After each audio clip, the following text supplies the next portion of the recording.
the chase and the hunt, and I set the pace when I'm running. I always take what I want and I always give it 100. Don't need a bank, no I'm funded. Play the game like it's nothing. I'm always thankful for something. Don't take for granted, stay humble. Now wake up! It's time to look at the enemy. Look in the mirror if he is no friend to me. It's not working out, maybe it's the chemistry. It's time to break up so I can make a better me.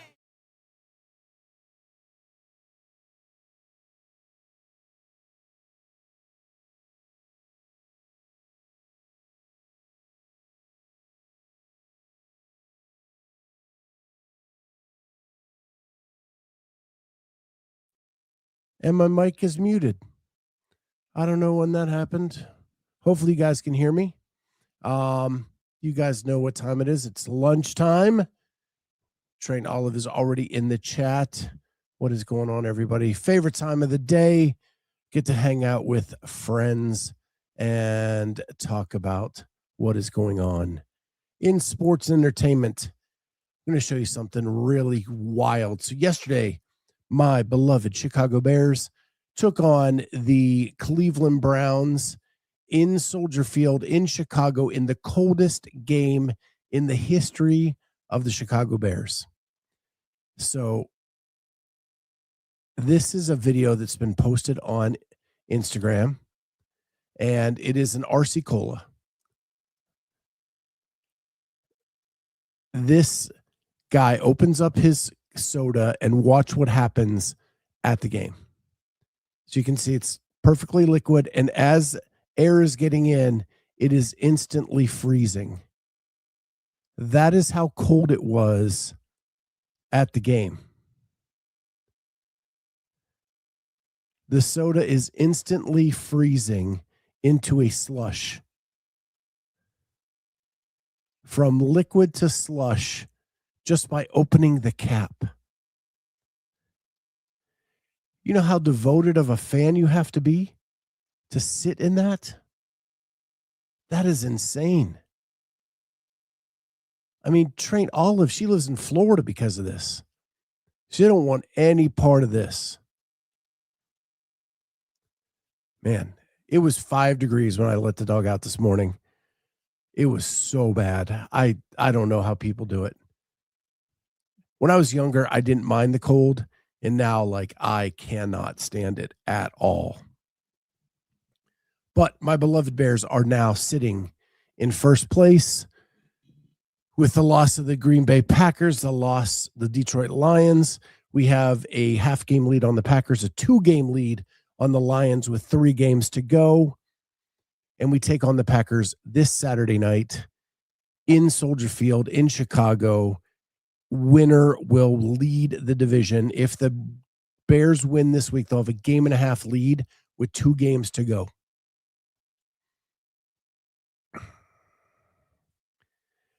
Train Olive, not at all. I am from New York, New Jersey, and I don't miss the cold at all. Yeah, I lived in Florida for 4 years. I did not like the heat in the summer. And we moved back north. And now and at the time I didn't really mind the cold. Now, like, even right now in my basement, it is so cold. I need to probably start running the space heater when I'm down here. It is so bad.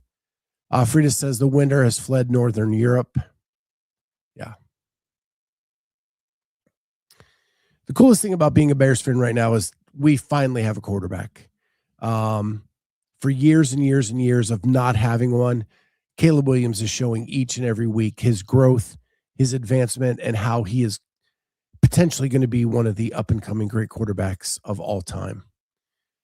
So I am super pumped on this Monday morning for that. But yeah, crazy. Aaron Fraser, 53 here in Jacksonville today. Yeah, so I lived on that I-10 corridor. Aaron, I lived in Tallahassee for 4 years. It didn't get below 50s hardly ever. But yeah.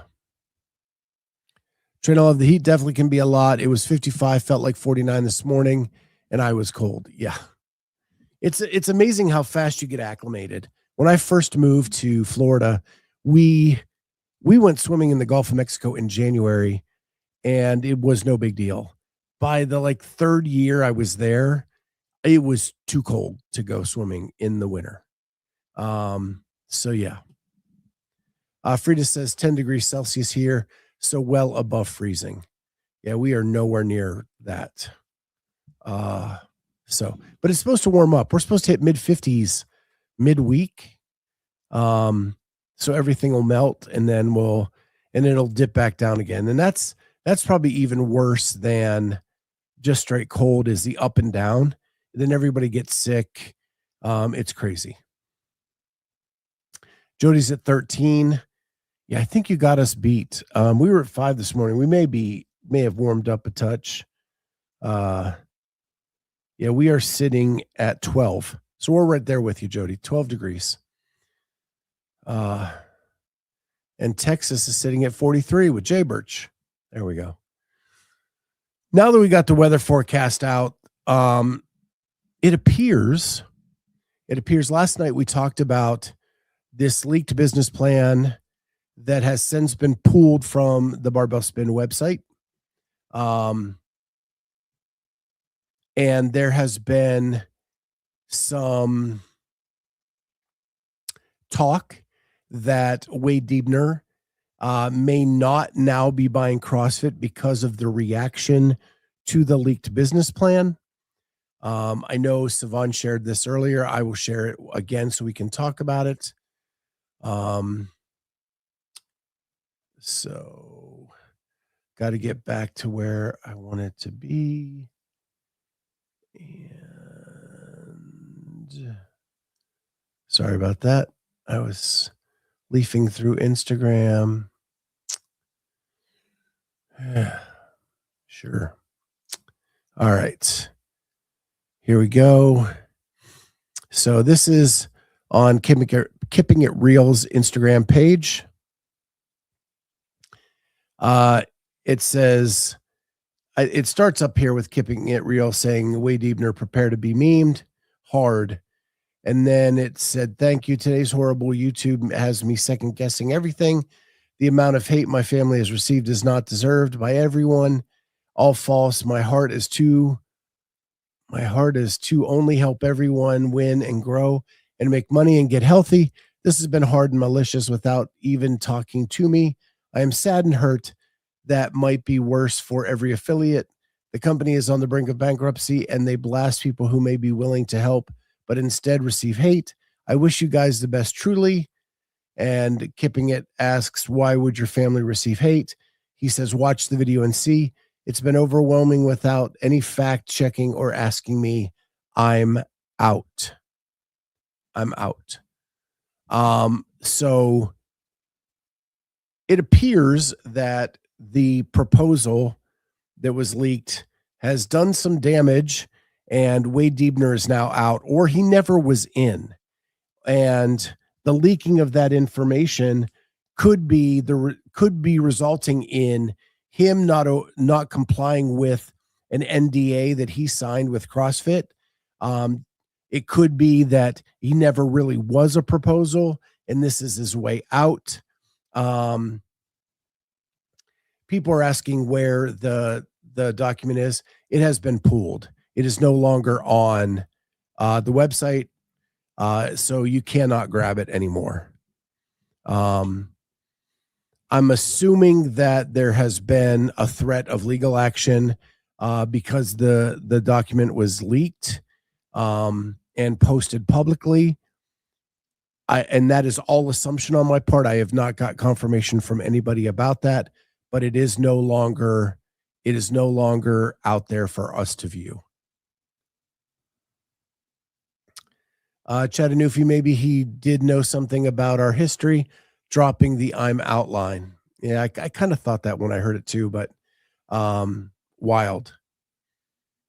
Aaron Fraser, what hate? Apparently just I don't know.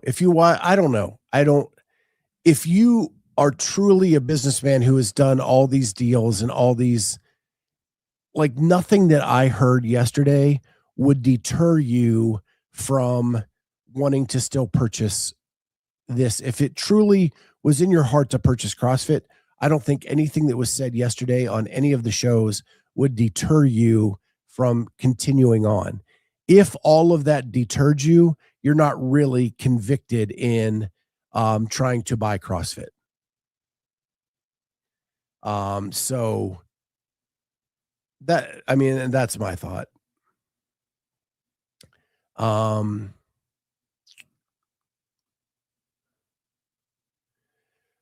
if you also don't think anybody said anything about anyone's family.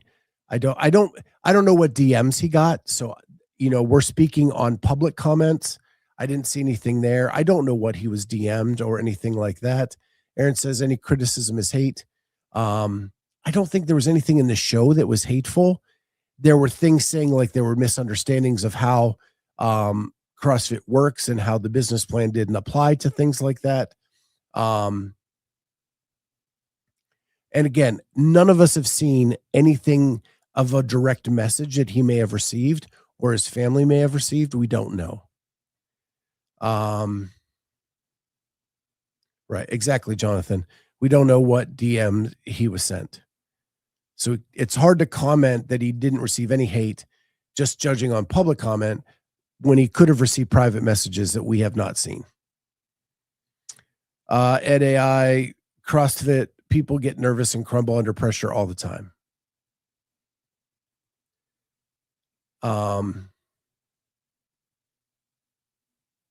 So anyway, where I stand today is we had a very heated discussion last night. And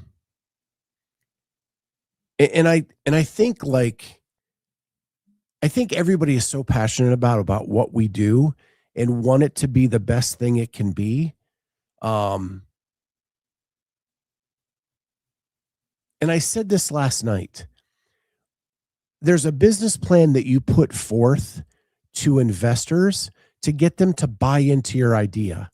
And you're probably bragging and making numbers more than unrealistic to get people to buy in, thinking that you can make some money doing whatever you're going to do, because you're asking them to put money forward to help you. So you are selling. And when you're selling, you are bragging, you are overstating, you're doing things like that. And I said last night, I didn't think that that would be a document that you would want to be public, because you are kind of overreaching on your plan to get people to buy in to what you want to do. The fact that it went public is probably not a good thing for him. Now, should it be the thing that makes him crumble and walk away? I don't think so.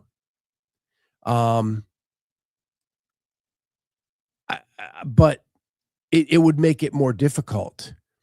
Jay Birch is asking, wouldn't that make it dishonest? It's like your resume. When you put out a resume and you're trying to get a job, you put the highlights of your career in that resume. You don't tell them about the time you messed up on this document or messed up on this project. You are highlighting yourself so that people buy into you and hire you.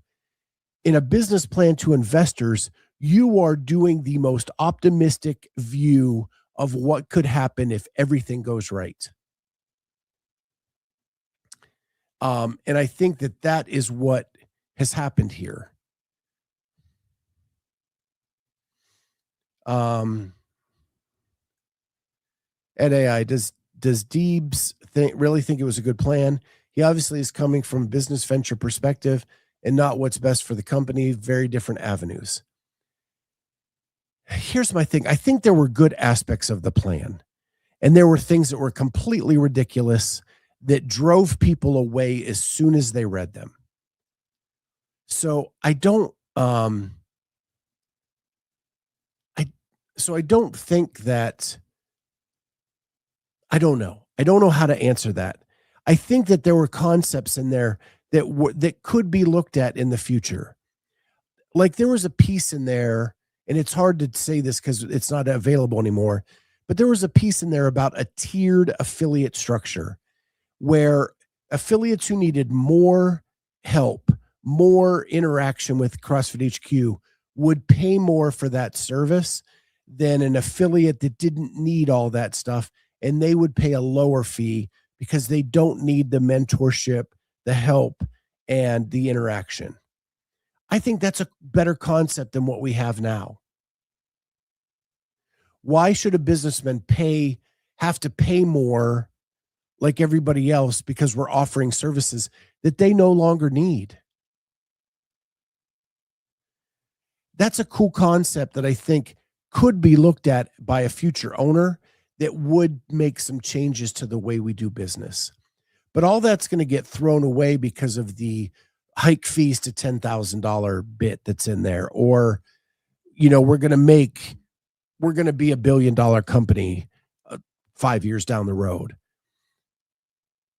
People look at those numbers and think this is utterly ridiculous. If you raise to $10,000, you're not going to have any affiliates to market to, and so on and so on and so on, right? And so that got everybody to hit the stop button before they looked at maybe there were some things in there that actually did make sense. And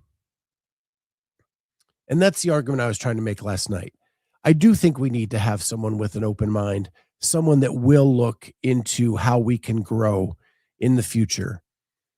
I do think that going from 15,000 affiliates to 8,000 is a horrible trend that someone needs to look at and figure out what are the ways that we can rebound from that. And I don't think just going backwards is the way to do it. I don't know if you can name companies in the past that have gone backwards and been successful at replenishing what they lost. When Greg built this thing, he was the only thing in the space that was doing what he was doing. We don't have that anymore. There is competition now. There's competition for those gym members. So how do we change things just enough to be able to retain who we are, what we do, and show the world that this is better than the other alternatives? And I don't think going backwards alone is the only way out. I think people like Matt Souza have a nice combination of going backwards, but looking ahead and making some changes to benefit the company in a way and find new avenues to help support gyms and to help support the members. But Matt doesn't have $200 million to invest in CrossFit.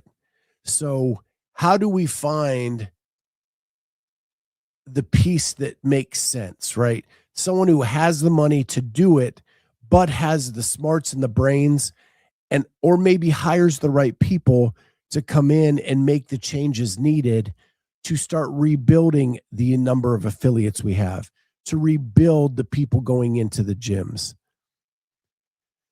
And I don't think that any proposal should just be blanketly shut off, because there's going to be good ideas and bad ideas. And we need to nitpick through what we have to filter out the good and get rid of the bad ideas and put together some kind of compilation of a plan that works.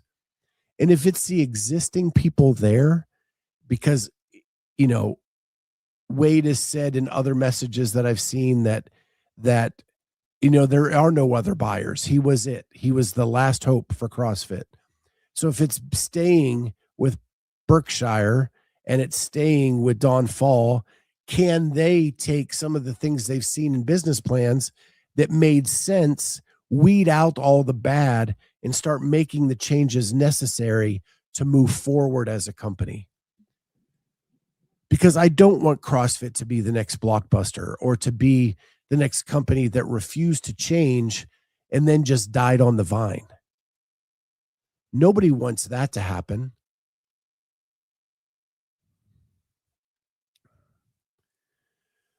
CrossFit says, here's the issue.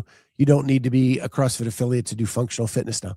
That's my point. There is competition, but the name CrossFit still means something.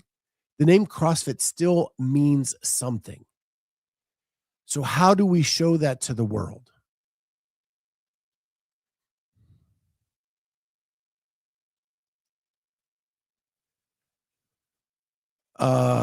Frida says, here is one lower affiliate fee added fees per one local affiliate. No, I don't know.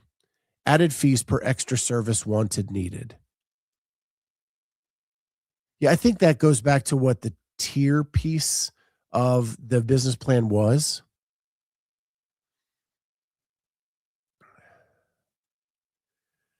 I agree, CrossFit. I do CrossFit for free at 5 a.m. Squat Club. It's a live workout with high-level coaching. I'm curious what the mindset will be from HQ Fall if it's not selling, as far as how much effort they will be willing to put forth. The one thing I'll say about CrossFit is they've made changes over the last 8 to 9 months. They've made significant changes in the way they do business. Can they keep that momentum rolling without a sale? I don't know. I don't know what that is. I hope so. I hope they say, listen, we need to back off the sale. We need to look at everything and we need to make some changes to increase the value of the company. And then maybe we put it up for sale in a couple more years. Becoming a Mayhem affiliate makes a lot of sense. I'd have to see more about what Mayhem is doing. It's easy to be critical of the thing that exists, but it's much harder to then implement a plan, an organization, a system that is better than the one that is already there. I mean, just look at the WFP that made all these promises that they were going to be better than CrossFit at, and they haven't been able to hold up to any one of those promises.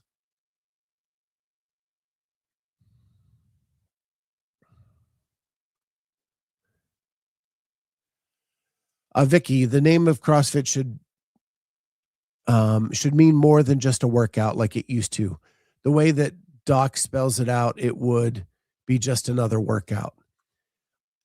I don't think we can read that much into a doc. I mean, what CrossFit used to be is more of an emotion than it is. And how do you read emotion into words?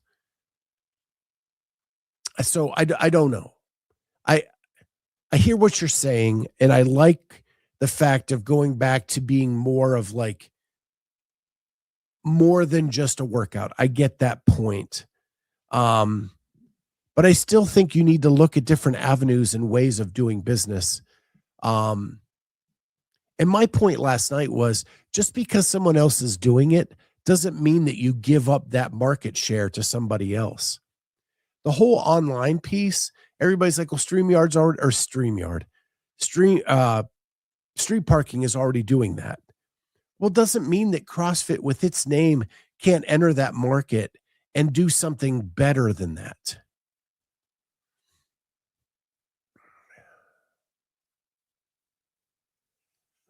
The value of the name comes down to the value of the brand and what sets us apart.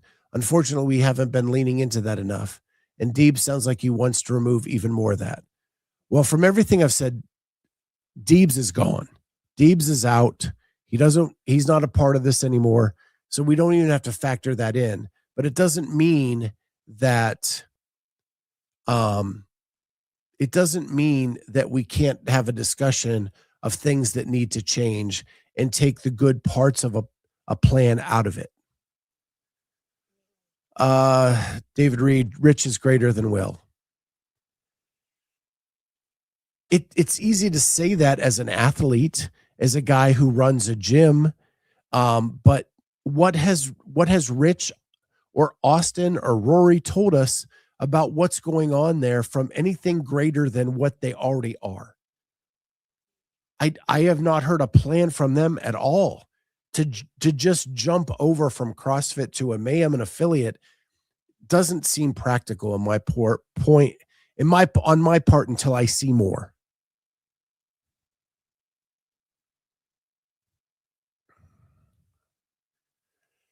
Seema Boobs, courtesy of Vindicate. Sister works out in her garage with a remote coach. I would call it functional fitness. The problem is that CrossFit would call that CrossFit. They think they have something they don't. Again, you're exactly right. They do not have a trademark they can lean on, but they do have a name that means something to a lot of people. There are other people that could care less than what they're doing is called CrossFit, but you have to show that what you're doing means something. Shanna says emotion is punctuation marks. It's still not as readable as a face or body language. Vicky, I agree with you there. I think there are some good ideas in that document. That's all I'm saying is let's just take a step back. Now that we know Deebs is out and this plan is not going to come to fruition, it was out there as some ideas that were floated. It doesn't mean that everything in the document was bad. Why can't we pick through it, find stuff that is interesting, to find stuff that actually could make sense? Maybe if you pull it back a tick, really makes sense.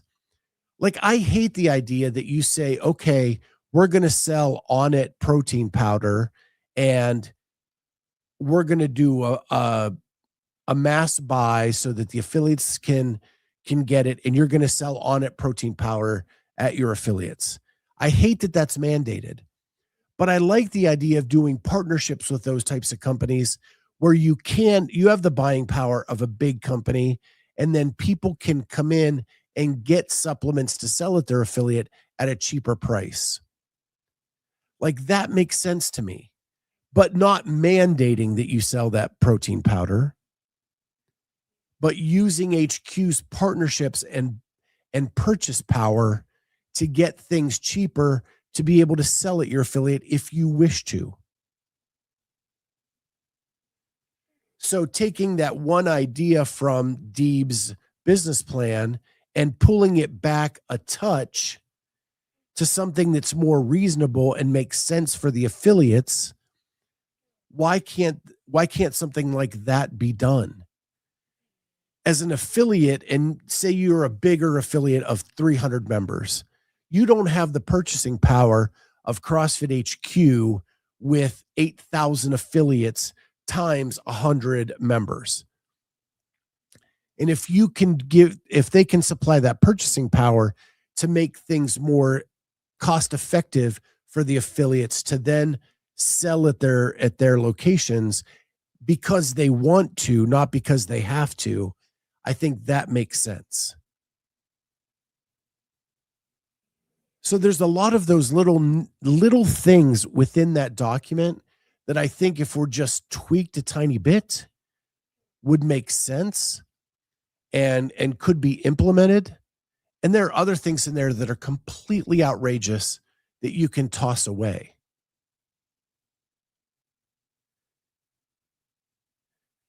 And so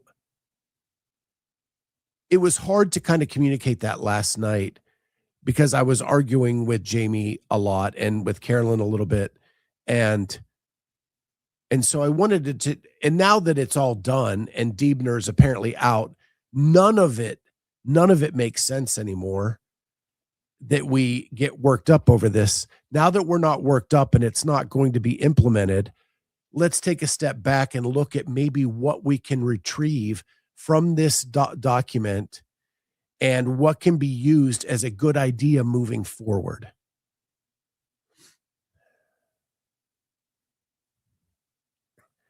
Ortega, a lot of affiliates already buy products wholesale and become distributors. Right. But wholesale can mean different things depending on the purchasing power and the size of the entity buying it. And if you are tens of thousands of people you're buying it for, as opposed to a couple hundred, your purchasing power becomes a lot greater.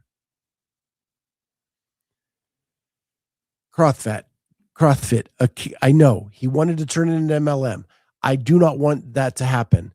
I'm taking that idea and tweaking it into a way that actually makes sense.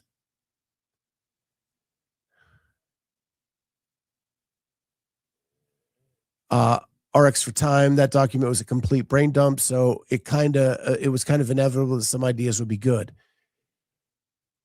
However it got on the page doesn't really matter if the idea is good. So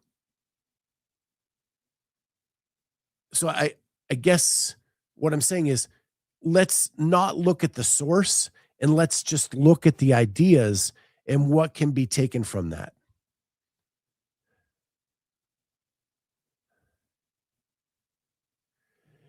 Is that concept the same thing as Advocare thing they did back when? Advocare was a complete MLM. I do not think they should go into an MLM. Multi-level marketing is a pyramid scheme in a way that the people at the top make a lot of money. The people at the bottom of the pyramid do not. There's a lot of pyramid schemes out there that disguise themselves as other things. I do not think they should do that. But using your purchasing power is a different concept. It's not that CrossFit is using the purchasing power to make the most money at the top of the pyramid. It's they're using the purchasing power to make your affiliate fee more valuable and you wanting to be a part of it. It's adding value to the affiliate fee. It's not CrossFit taking extra profit off the top of the purchasing power. It's just doing the purchasing power to make your affiliate fee more valuable to the affiliate owner.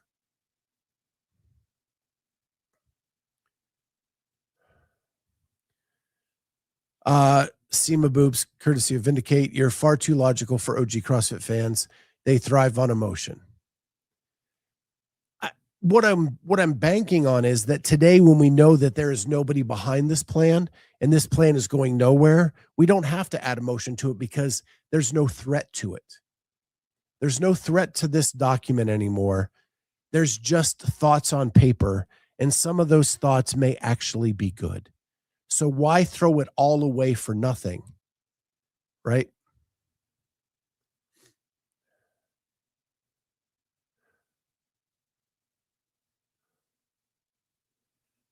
Sarah Cox, why not sell products to members that they are already buying and pump that money back to affiliates?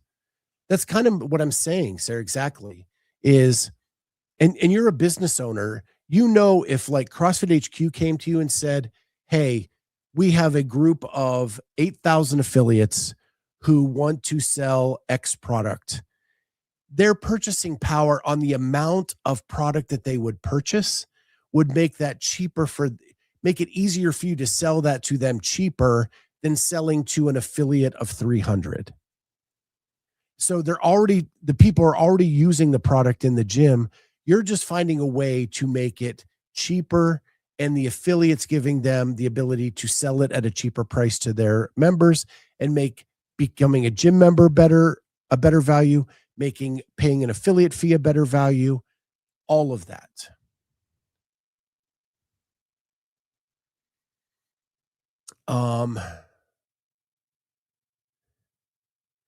OG CrossFit just want to be stuck in 2014. People love this thing called CrossFit. They get emotional about it. They want to be a part of it. And because they were there in the beginning, they feel like they are a part of the group that took on the world and won. I get it. I was one of the first members in my affiliate in 2011, and I felt like I owned the joint. Every time there was a big decision, me and my friends would give our advice to the owner. And what I learned is I didn't pay a dime for that, and it's really up to them how they want to run their business. And so sometimes you have to take a step back and pull the emotion out of it and understand that you can be someone who gives advice, but you can't really tell them what to do. And I think that happens a lot of times in CrossFit. As you can tell, when that document was released yesterday, so many people were interested. So many people had an opinion. So many people said what their opinion was.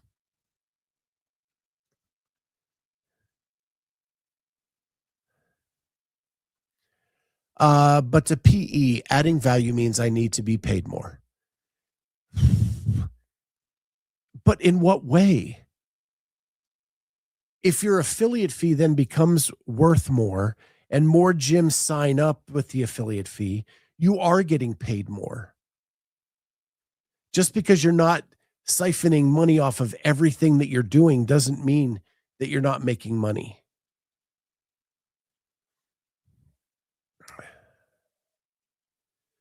Jay Birch asks, like peptides. Listen, peptides are legal unless you're competing in CrossFit. If it's legal, why can't it be sold in the gym? There are people that have low T, that do testosterone replacement therapy. There are people that use peptides to recover from injuries. If you are not competing in CrossFit, I don't understand why there is such a stigma. If you're an athlete trying to compete, don't take them. But when Joe Blow had elbow surgery and wants to recover faster, and it's completely legal in this country, why would you not consider it? And maybe you have something against it. I don't know. But dude, I'm 55 years old. I want to feel as good as I can moving forward. If it helps me recover from a surgery and helps me do my day-to-day life better, I'm all for it. In Europe, they are not. Okay. Well, that's a problem there. But in the United States, not a problem.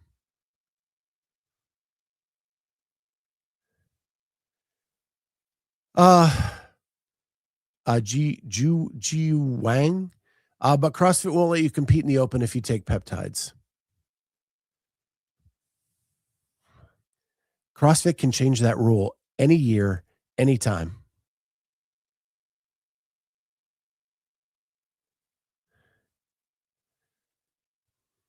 They can remove it from the banned substance list tomorrow if they wish to.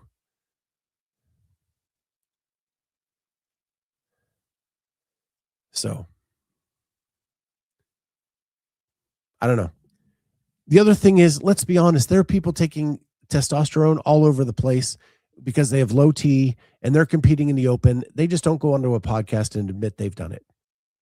And they're never going to go to the CrossFit Games. They're never going to go to semifinals. They're just trying to live life. And we probably shouldn't be turning those people away from doing the open either.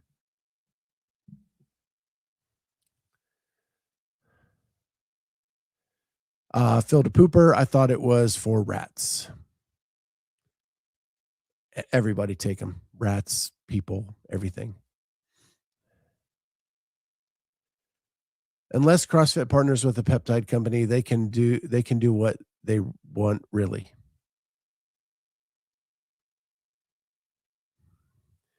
I mean, technically, CrossFit could partner with a peptide company. They can change the banned substance list tomorrow.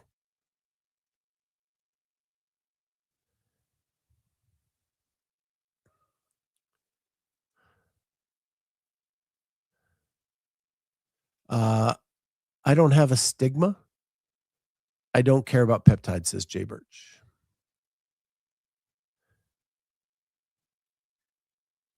Amanda Fillers, they can do whatever they want. They can. It's their game, their rules. And if they find that, like, medically it's better to take a peptide to recover, and that they should be allowing them more often, then take a peptide.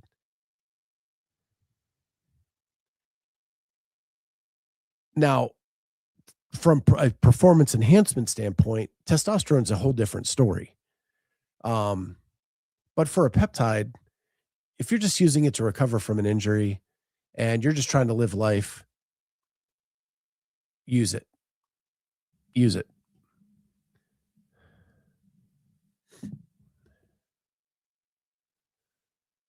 So here we stand.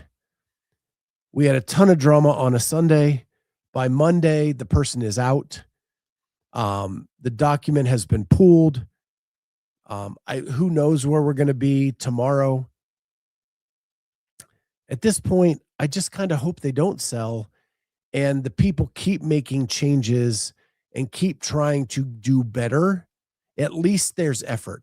It's like when I was listening to football shows yesterday, and they talked about that this guy had to fill in on defense. And the best thing about him is that he went 100 miles an hour with full effort. Now, was he perfect every play? No. But if you're going with full effort, you can make up for some of the mistakes he makes. And CrossFit has been, in the last few months, going at what I deem to be full effort. And if they keep going at full effort, then that's something that's going right. Now it's just fine-tuning it to get to do just a little bit better.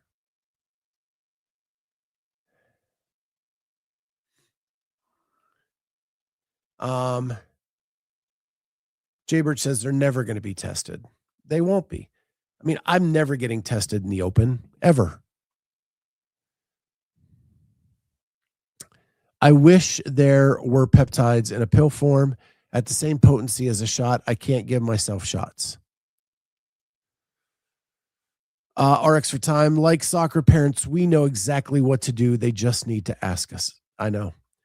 I'd never watched a soccer game until my daughter started playing, and I yelled at the refs all the time about what they called incorrectly. And honest to God, before my daughter played, I couldn't even tell you one rule about soccer. But 2 weeks in, I knew all of them and that the refs didn't. I am completely with you. So with that, don't forget to get your third Z so you can sleep better, recover better. It doesn't have melatonin. It doesn't have that melatonin hangover.